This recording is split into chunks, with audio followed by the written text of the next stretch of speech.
महाराष्ट्र राज्यात एकात्मिक बालविकास योजनेत सुमारे 1 लाख अंगणवाडी सेविका व 1 लाख मदतनीस असे मिळून 2 लाख महिला कर्मचारी काम करीत आहे। शासकीय व निमशासकीय कर्मचाऱ्यांपेक्षा जास्त काम ह्या महिला कर्मचाऱ्यांकडून करवून घेतले जाते, परंतु शासकीय सेवेचे कुठलेही फायदे या कर्मचाऱ्यांना दिले जात नाही। महाराष्ट्र शासन या महिला अंगणवाडी कर्मचाऱ्यांना कर्मचारी मानत नाहीत। या फक्त मानसेविका असे सोशल नाव देऊन अंगणवाडी सेविकेला अतिशय तोगडे असे मानधन दिले जाते। या महिला कर्मचाऱ्यांना आपल्या मुलांना शिकविणे कठीण झाले आहे। या कमी मानधनामध्ये कर्मचाऱ्यांना जीवन जगणे कठीण झाले असून शासन फक्त त्यांच्यावर कामाचा बोजा वाढवून त्यांच्याकडून काम करून घेत आहे।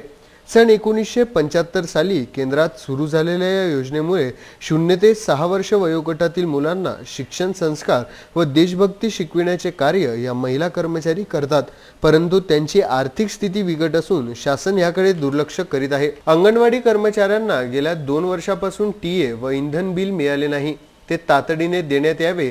आहार शिजविण्याकरिता गॅस सिलेंडर तातडीने देण्यात यावे। दिवाळीपूर्वी 5000 भाऊबीज देण्यात यावी। अंगणवाडी करिता लागणारे साहित्य शासनाने पुरवावे। 7व्या वेतन आयोगाची शिफारस लागू करणे अशा अनेक प्रलंबित मागण्या पूर्ण करण्याकरिता जिल्हाधिकारी कार्यालयावर प्रचंड धरणे आंदोलन करण्यात आले।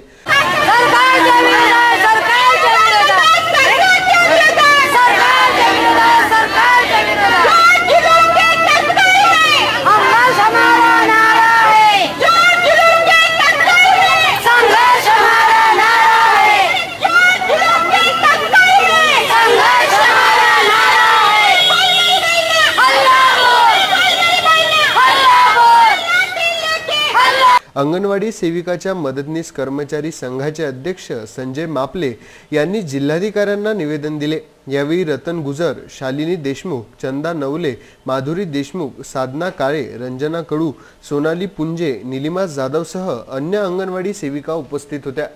अंगणवाडी सेविका मदतनीस पर्यवेक्षिका कर्मचारी संघाच्या वतीने आज या ठिकाणी जिल्हाधिकारी कार्यालयावर अनेक वर्षाच्या प्रलंबित मागण्याच्या संदर्भामध्ये महाराष्ट्राचे मुख्यमंत्री माननीय नामदार देवेंद्रजी फडणवीस साहेब, महिला बालकल्याण मंत्री आदरणीय पंकजाताई मुंडे, अमरावतीच्या जिल्हाधिकाऱ्यांच्या मार्फत त्यांना मी निवेदन या ठिकाणी देतो। जो विषय खऱ्या अर्थाने निवेदनाचा आहे,